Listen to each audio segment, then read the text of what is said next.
konservasi. Jadi ya komplit sebenarnya. Nah itulah yang memang kita harus jaga gitu kan. Harus jaga hutan-hutan kita yang ada di Banten supaya ya secara ekosistem juga hewan-hewan yang memang dilindungi terpelihara di situ. Maka sebenarnya waktu itu saya pernah mendorong juga ke Distamben agar tambang rakyat itu diberikan izin aja, diberikan ruang supaya rakyat itu ya kalau tambang memang tambang besar sih ya kan harus ngurusnya itu kan luar biasa ya biayanya besar. Tapi kalau tambang rakyat kan biarlah rakyat juga ikut menikmati.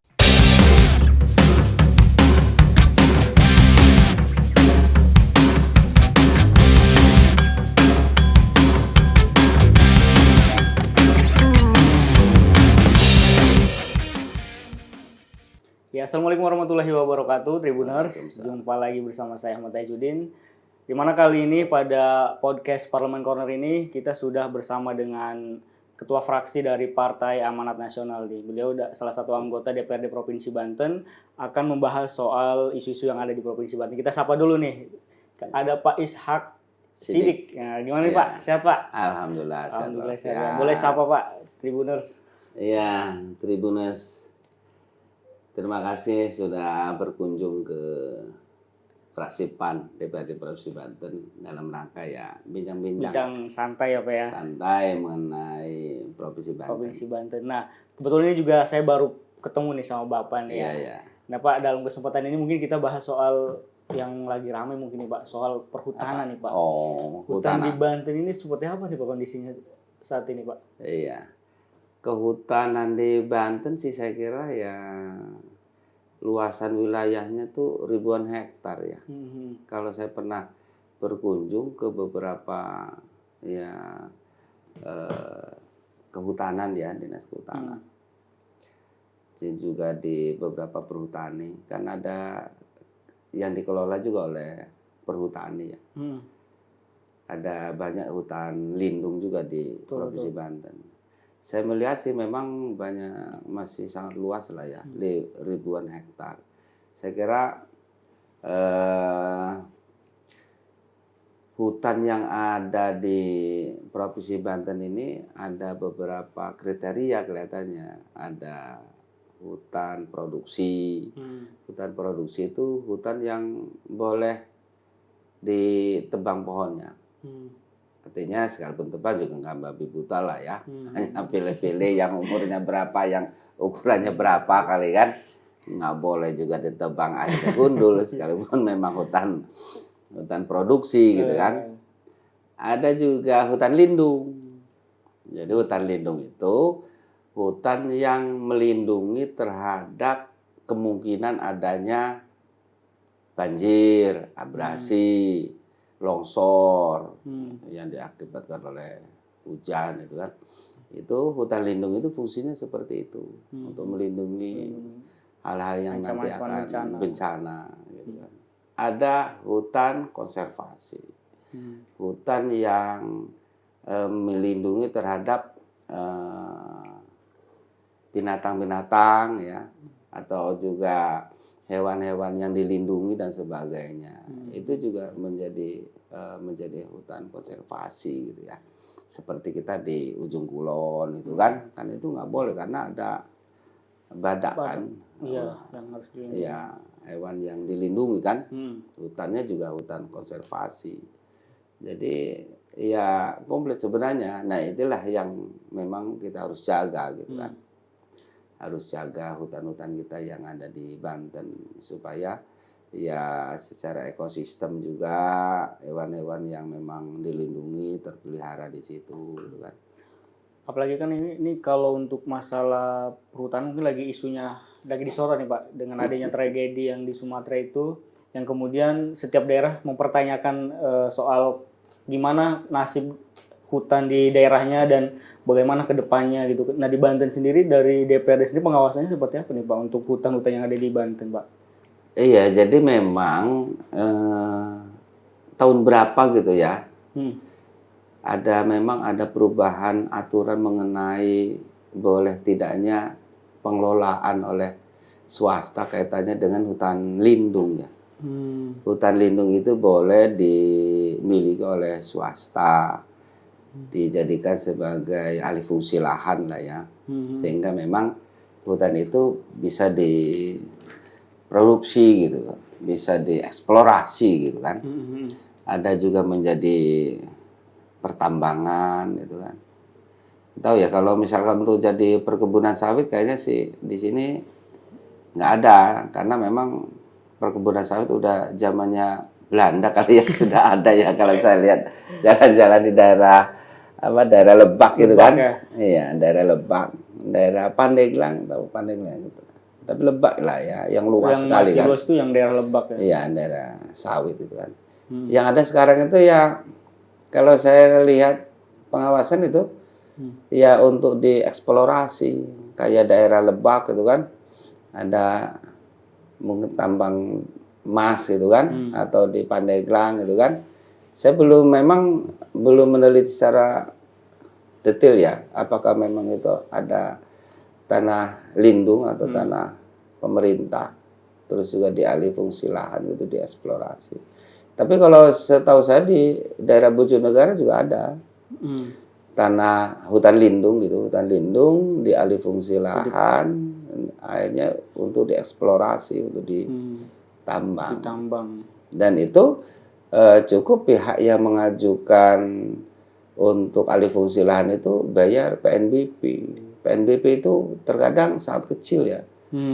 Jadi kalau kita bandingkan dengan beli tanahnya, lebih murah bayar PNBP-nya. Saya juga nggak paham ya. Saya bilang itu harga tanah berapa kalau kalau dijual itu kan. Tapi kalau ke negara dengan alih fungsi lahan, dengan bayar PNBP jadi kecil. Nah, kalau biayanya. Perizinannya berarti ada di daerah apa di pusat nih, Pak? Ya, kalau alih fungsi lahan sudah barang pasti di pusat, di kementerian. Cuman ketika itu dialih fungsi lahan untuk tambang, galiansi gitu kan, ada wilayahnya di provinsi untuk ngurus izinnya. Terkadang provinsi sekalipun memang sejarahnya atau sebelumnya gitu kan, tanah itu menjadi tanah kehutanan, setelah melihat data-data lengkap bahwa telah diurus alih fungsi lahannya menjadi lahan bisa dieksplorasi oleh perusahaan itu, ya mau nggak mau mereka juga mengeluarkan izin tambangnya gitu kan. Tapi menurut pendapat saya sih ya, kita ini kan lagi ngebahas raperda tentang pengendalian dan pengelolaan lingkungan, PPLH, yang akan mengait dengan tata ruang gitu. Sekalipun mungkin tata ruangnya di daerah tersebut menjadi daerah eksplorasi tambang, tapi kalau ada tanah kehutanannya, mendingan itu dikeluarkan saja gitu, tidak masuk di dalam detail yang boleh diurus untuk menjadi lahan pertambangan gitu. Jadi kita ada safety gitu, ketika pemerintah pusat mengizinkan itu untuk dieksplorasi, kita aja nggak ada masuk di wilayah tata ruangnya menjadi wilayah tambang daerah itu gitu kan. Kan mentok tuh harusnya kan begitu ngeris izin, ya sedikit ngelawan ke pemerintah pusat nggak apa-apa kali ya kan begitu. Kita juga hal-hal yang benar, hal-hal yang menyangkut perlindungan daerah juga ya nggak apa-apa kita, daripada nanti bencananya ada di daerah. Rakyat kita juga gitu kan ya kan. Betul. Nah tapi kan menyikapi soal alih fungsi itu Pak untuk produksi mungkin ya. Nah di samping itu kan pasti ada dampak lingkungan juga terhadap masyarakat. Itu seperti apa nih Pak pengawasan dari DPRD sendiri untuk khususnya pertambangan ini nih, yang bisa dikatakan merusak alam gitu, tapi gimana beriringan dari untuk perekonomiannya mungkin bisa berjalan, tapi dampak lingkungannya juga diperhatikan gitu Pak. Iya, sebenarnya sih pemerintah sudah membuat desain sedemikian rupa ya, supaya memang karena tambang ini juga, kalau tapi kita bicara tambang ya, ada tambang itu sebenarnya banyak, ada tambang emas ya kan, ada tambang batu yang kebutuhan untuk pembangunan itu kan. Kalau tambang nikel sih nggak ada kayaknya. Di Serang Banten nggak ada kan di Banten. Adanya kalau tambang emas ya katanya kan daerah-daerah Banten Selatan itu kan. betul. Atau di tambang batu ada juga gitu kan. Dua jenis ini sebenarnya. Ya sebenarnya dua-duanya gitu kan mampu juga untuk meningkatkan perekonomian ya masyarakat. Karena ya tambang emas ini juga ternyata banyak masyarakat juga ikut gitu kan, ikut menjadi penambang emas lah gitu kan. Ya mungkin di daerah itu saya dengar sih kayak daerah Cikoto ya. Daerah Cikoto ya kalau daerah Cikoto itu kalau mereka nggak nambang emas itu penghasilannya masyarakatnya dari mana katanya gitu kan. Susah dia. Dia berharap besarnya dari situ. Maka sebenarnya waktu itu saya pernah mendorong juga ke Distamben agar tambang rakyat itu diberikan izin aja, diberikan ruang. Supaya rakyat itu ya kalau memang tambang besar sih ya kan harus ngirusnya itu kan luar biasa ya biayanya besar. Tapi kalau tambang rakyat kan biarlah rakyat juga ikut menikmati sumber daya alam yang ada di situ gitu kan. Biayanya nggak gede gitu kan. Saya pernah dorong itu juga. Gitu. Kalau itulah ya artinya secara ekonominya. Dan lingkungannya juga ada dua hal sebenarnya tambang emas itu yang dilakukan. Ada open pit, ada underground. Kalau open pit itu tanahnya dikupas, gunung itu dikupas, dicari emasnya, bebatuannya itu kan rusak tuh. Karena kalau begitu dikupas ya pepohonan semuanya kan berantakan itu kan tanah segala macam. Itu open pit. Tapi underground jangan bikin lubang. Sampai ke dalam. Iya. Lubangnya sedikit, dalamnya udah kayak lapangan bola katanya dalamnya. Saya sih belum pernah lihat ya. Tapi katanya begitu yang underground. Nah itu tidak begitu ngelihat kerusakan di permukaannya. Nggak ngelihat permukaannya rusak, tanaman biasa aja. Tapi dalamnya mungkin agak menggeronggong kali ya. Ada guanya gitu kan. Dan itu kan bisa jadi bom waktu juga mungkin. Iya, jadi kemungkinan besar juga ya. Sebenarnya ya kalau yang underground itu berbahaya buat dirinya sendiri. Betul. Ya, kalaupun mungkin sudah terlalu parah di dalam, ya akan mengganggu terhadap struktur tanah itu sendiri. Lain halnya kalau tambang batu makan dikupas, tambang, ambil batunya gitu kan, jual gitu kan, udah selesai di situ. Nanti kalau rata ya bisa dikaplingin gitu kan tanahnya gitu kan. Atau bisa dibuat gudang atau pemukiman baru lagi gitu kan. Ya kan, karena kalau tambang batu kan batunya dijual, terus juga makadamnya dijual juga buat nguruk di mana nanti jadi rata. Ya memang ada juga yang sebelum merata sudah ditinggalkan, tapi kan masih tetap berlanjut. Tapi saya minum dulu ya. Boleh Pak. Tapi ada nggak Pak strategi atau mungkin yang sekarang lagi dilakukan sama DPRD untuk perlindungan hutan di Banten sendiri itu lagi ada diusahakan atau gimana Pak? Iya, jadi kita nih di Raperda PPLH ini mencoba bagaimana melindungi terhadap hutan yang ada karena kaitannya dengan lingkungan ya. Beda itu berbicaranya pengendalian dan pengelolaan lingkungan. Nah, lingkungan itu tidak terlepas dari bagaimana hutan juga bisa menjaga lingkungan. Nah, kita sebenarnya pengen di dalamnya juga mengatur semua itu. Pernah kita undang juga dinas lingkungan hidupnya, Distambennya gitu kan, supaya kita bisa memformulasikan bagaimana kita bisa melindungi hutan yang ada supaya lingkungan yang ada itu bisa terjaga gitu.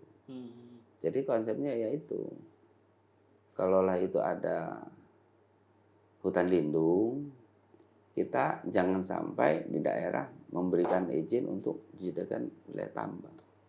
Itu aja intinya. Karena mungkin dulu ya entah zamannya Belanda atau zaman pemerintahan kita gitu kan. Hutan lindung itu kan sudah diatur gitu kan. Sekian ribu hektar gitu kan adanya di sini terus bersambung tuh. Kalau saya ngelihat peta menjadi hutan lindung tuh di bawahnya ada pemukiman, daerah-daerah, terus juga hutan-hutan rakyat, tanah-tanah adat dan sebagainya. Di situ ada pasti hutan lindungnya. Supaya hutan lindung ini melindungi terhadap yang lainnya. Kalau semuanya menjadikan tanah adat, ya tanah adat tahu sendiri kan, jual itu kan. Terus juga dieksplorasi atau di apa gitu kan. Tapi kalau ada hutan lindung, ya itu nggak boleh dijamah. Nggak boleh diapa-apain hutan lindung itu dulu. Dulu aja kalau masih ada mantri hutan ya, apa polisi hutan itu namanya. Ada polut. Lah iya, ada masyarakat cari kayu bakar deket hutan lindung aja ditangkep gitu kan. Iya. Karena memang hutan lindung nggak boleh sedikit pun dirusak. Karena ya tadi itu fungsinya untuk menjaga keseimbangan alam supaya tidak terjadi abrasi, longsor, tidak menjadi banjir. Itulah hutan lindung sebenarnya. Kalau di Banten sendiri gimana keadaan untuk hutan lindungnya sendiri? Tapi masih relatif aman sih hutan lindung yang ada di Banten. Kayak misalkan daerah Labuan ya, yang dijadikan daerah Tahura ya. Nah, itu juga melintas Pandeglang sampai ke Kabupaten Serang itu. Betul. Di lintasan gunung itu. Saya pernah berkunjung ke sana sih, katanya masih ada rimau. Macan itu ya. Katanya macan putihnya teman. Iya ada.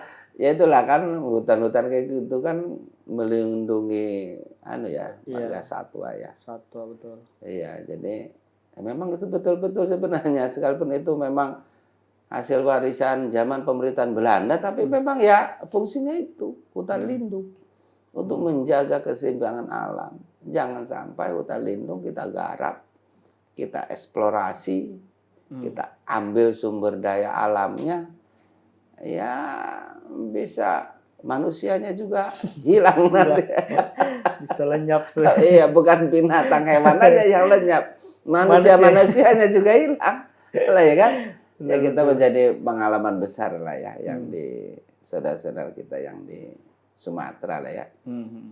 Masuk di Sumatera Utara, Sumatera Barat, Aceh itu kan. Karena memang hutan lindung kelihatannya. Betul. Di samping memang curah hujan yang memang sangat tinggi gitu kan. Memang ya kalau cuaca sih ya kita nggak bisa bikin cuaca supaya kayak gimana gitu ya. Itu maka sudah faktor alam kan. Kalau hutannya kuat, alamnya kuat ya, cuaca ekstrim juga semoga nggak jadi bencana. Nah kalau untuk peran dari masyarakat juga gimana Pak untuk sama-sama menjaga hutan? Iya, saya kira sih masyarakat ya sangat dibutuhkan juga peran sertanya untuk sama-sama kita bisa melindungi terhadap keberadaan hutan yang menjadi hutan lindung. Jangan pula mentang-mentang hutan lindung banyak pohonnya besar-besar kan, karena memang jarang dijamah sama orang, nanti ditebang, apa tuh namanya illegal logging, dicuri-curi kayu besarnya, ditebangin gitu kan, berkomplot dengan apa ya, para yang pembalak liar berkomplot ya kan. Aduh, kan jadi repot akhirnya, repot semua gitu kan. Ada tindakan tegas enggak Pak untuk para masyarakat ini yang masih ya haruslah. Kalau hutan lindung dijadikan pembalakan liar, itu harus ada penegakan hukumnya. Karena itu kerusakan luar biasa. Apalagi yang kayak begitu kan, yang secara resmi membayar PNBP aja, kalau dibandingkan dengan biaya kerusakannya jauh lebih tinggi dengan biaya kerusakannya. PNBP paling sehektar berapa sih bayarnya? Tapi dampaknya itu besar triliunan. Coba hitung kayak di Sumatera tuh. PNBP bayar berapa itu? Dengan kerusakan yang sekarang itu mungkin habis triliunan. Artinya dampaknya justru lebih besar. Nah, mungkin satu lagi pesan ke masyarakat nih Pak untuk menjaga supaya hutan yang ada di Banten ini supaya tidak terjadi mungkin bencana pasti kita nggak bisa memprediksi, kalau tapi bencana sih. gimana caranya supaya masyarakat bisa mengatasi itu dengan cara apa namanya mitigasi atau seperti apa gitu supaya tidak bencana itu terjadi lebih parah gitu Pak. Ya, ya. Jadi saya selaku anggota DPRD Provinsi Banten, ya, Ishak Siddiq dari fraksi PAN, saya berharap terhadap seluruh lapisan masyarakat, mari kita ikut serta dalam rangka mengawasi dan juga melindungi lahan-lahan kehutanan, lahan lindung atau hutan lindung itu yang menjadikan keseimbangan alam, keseimbangan lingkungan, supaya kita sama-sama beserta masyarakat semuanya ikut juga mengawasi, ikut merawat, ikut melindungi terhadap keberadaannya hutan lindung, supaya fungsi dari hutan lindung itu bisa berjalan dengan baik sebagaimana untuk keseimbangan alam. Seperti itu menurut saya. Ya, Tribuners, itu tadi perbincangan kita pada kesempatan kali ini. Sebelumnya terima kasih Pak Ishak atas waktunya. Kita akan jumpa lagi dengan program selanjutnya dengan tema-tema yang lainnya. Kak, saya akhiri kurang lebih saya mohon maaf. Assalamualaikum warahmatullahi wabarakatuh. Waalaikumsalam warahmatullahi wabarakatuh. Oke.